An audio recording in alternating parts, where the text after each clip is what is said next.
The call that changed everything came on a Wednesday afternoon, and the person who answered it was not supposed to be the hero of this story. But that is the thing about real heroes. They never announce themselves, they just show up.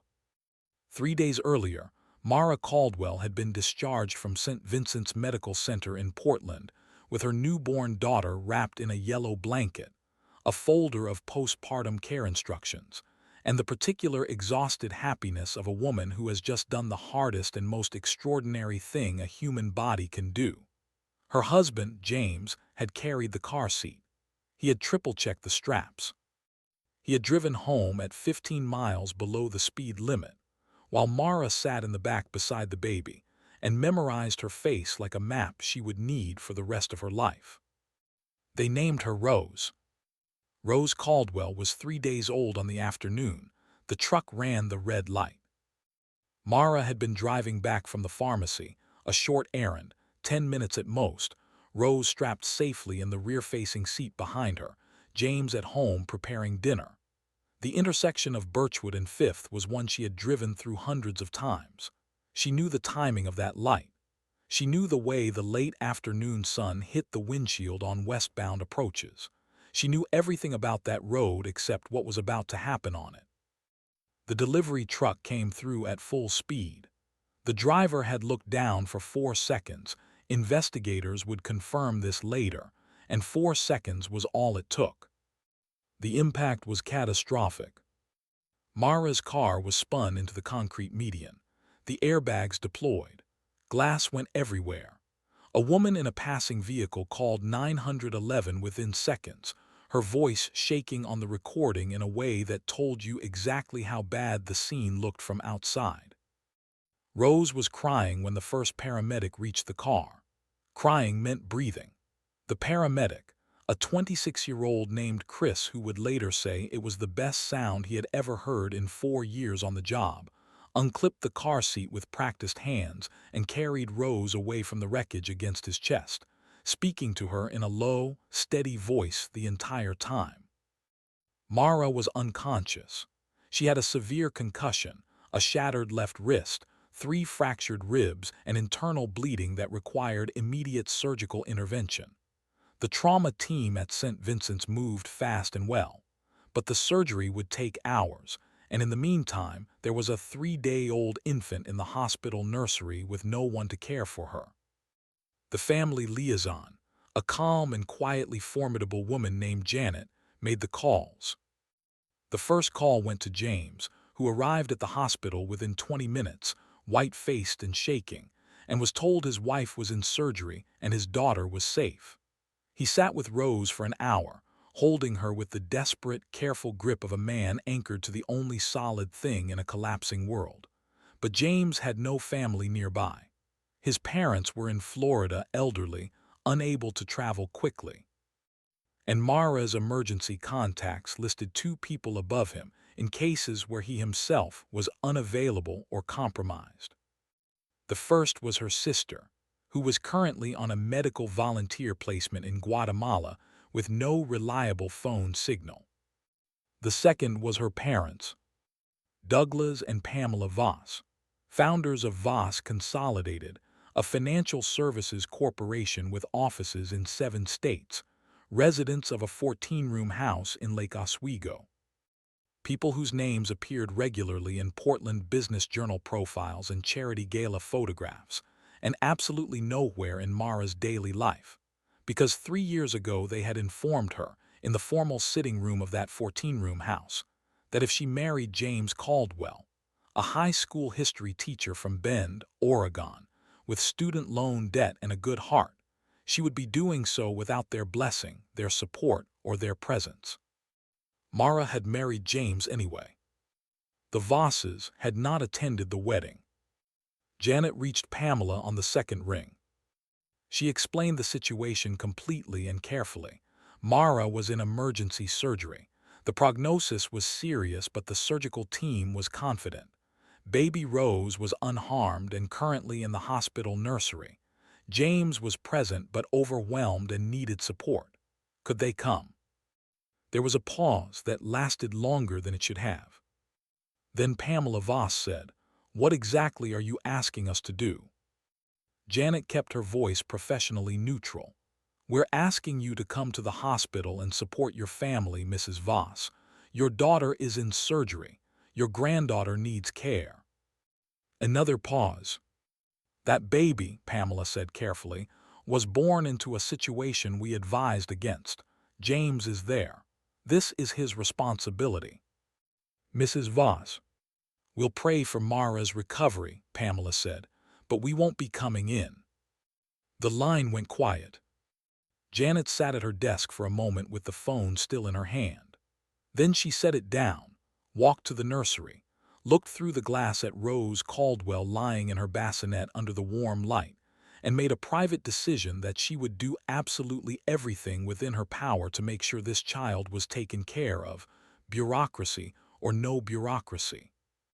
If you are watching this and your jaw just dropped, you are exactly where this story wants you. Hit subscribe right now because what happens in the next hour will completely blindside you, and you do not want to miss it. Douglas and Pamela Voss arrived at the hospital 40 minutes later. Not because they had changed their minds, because Douglas had decided they should at least be seen to appear, for the sake of optics, in case the story made local news. He had called their attorney on the way over. He had asked about liability. This was the kind of man Douglas Voss was, a man who processed his daughter's emergency surgery through the lens of reputation management. They spoke to a doctor. They asked about Marah's condition. They did not ask to see Rose.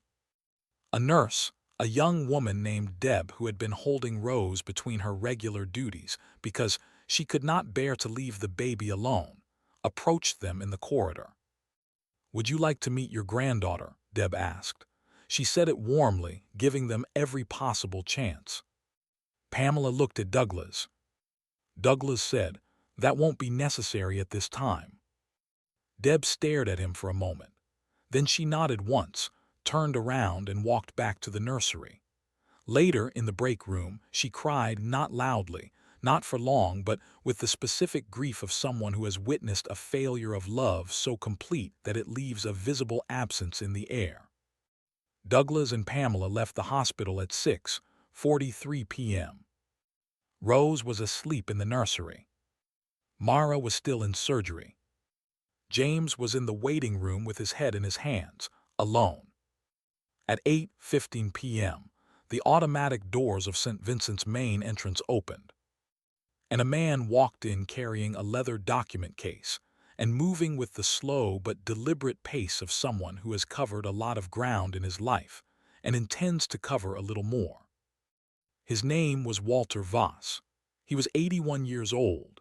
He was Douglas Voss's father, Marah's paternal grandfather, and the man who had built Voss Consolidated from a two-person accounting firm in 1974 into the corporation his son now ran badly, as it happened, though Walter had only recently begun to understand the full extent of how badly.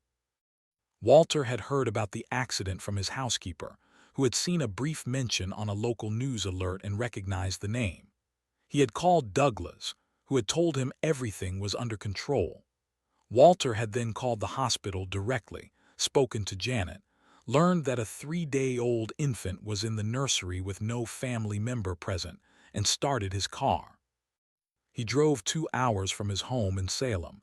He did not call ahead. He simply came. Janet met him at the desk. He showed his identification. He explained his relationship to Marah. He asked about Rose. When Janet told him that Douglas and Pamela had been at the hospital and had declined to meet the baby, Walter went very still. It was the stillness of a man absorbing something he will not be able to unknow. "Take me to her," he said. The nurse brought Rose out to the family room and placed her in Walter's arms. He sat down heavily in the chair, not from weakness but from the weight of the moment.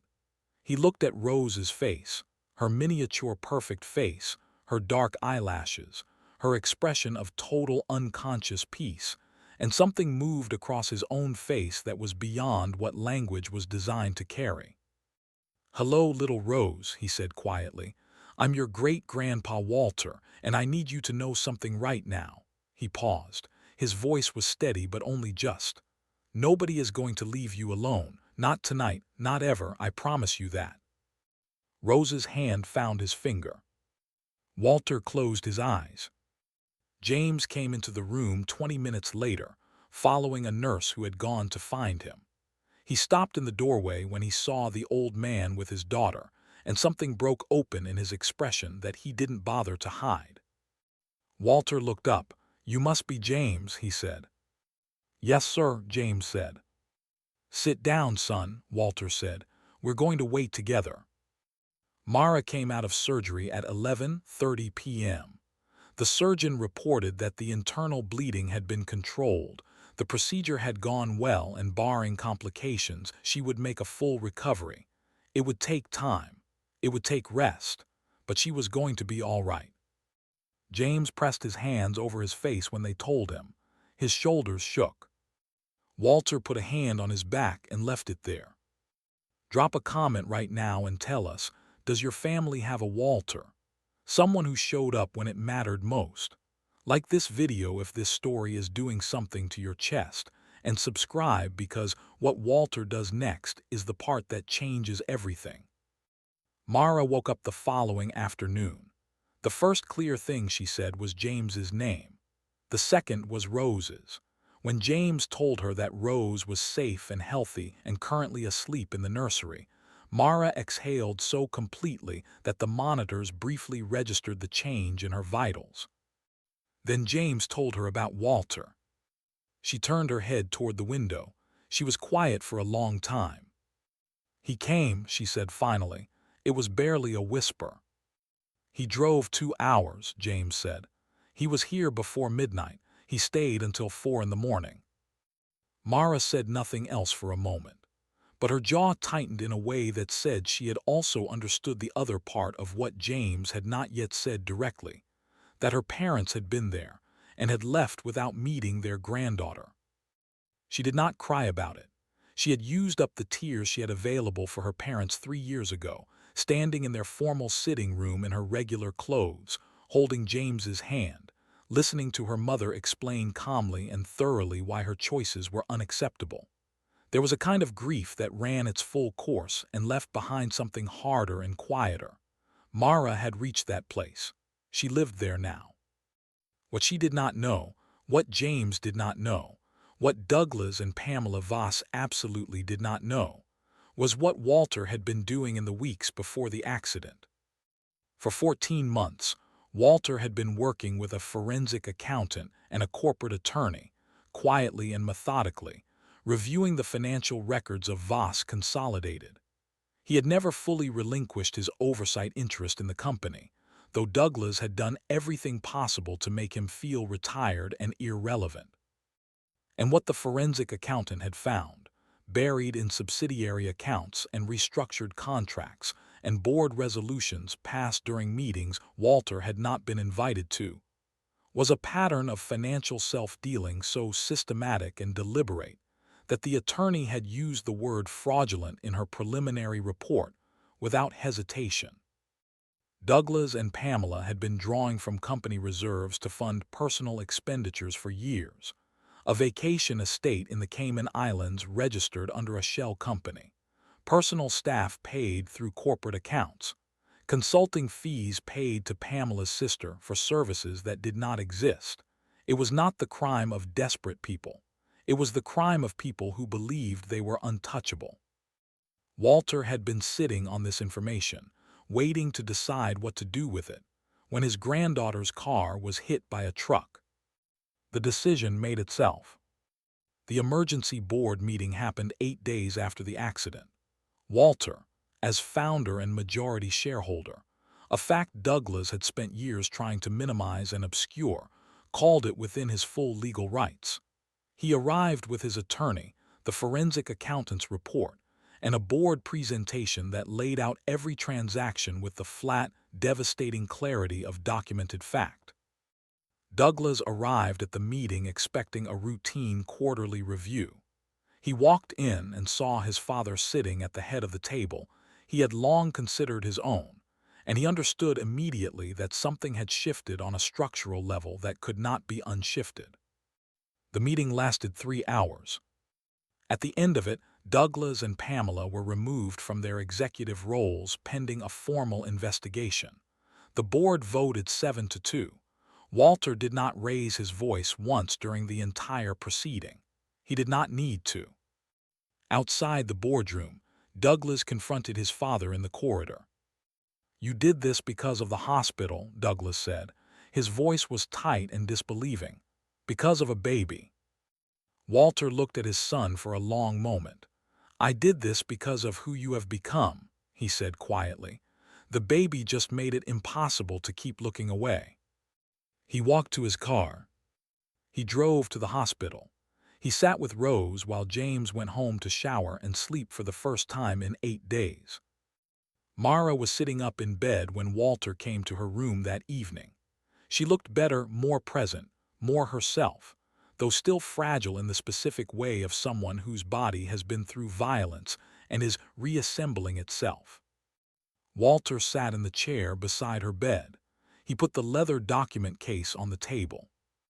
"I need to tell you some things," he said, "about the company and about your future." She listened. He had already spoken to his attorney about restructuring his estate. The controlling shares of Voss Consolidated would pass to a trust managed for Marah's benefit and, in time, for Rose's. The fraudulent accounts were being unwound.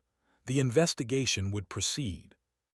And a separate charitable fund, already established and capitalized, was being transferred into Marah and James's joint management, sufficient to give them security, to fund the early childhood education nonprofit Marah had mentioned wanting to start the last time she and Walter had spoken, over a year ago, a conversation he had not forgotten. Marah sat with all of this information very carefully. "You remembered," she said, "about the nonprofit." "I remember everything you tell me," he said simply. She reached across and took his hand.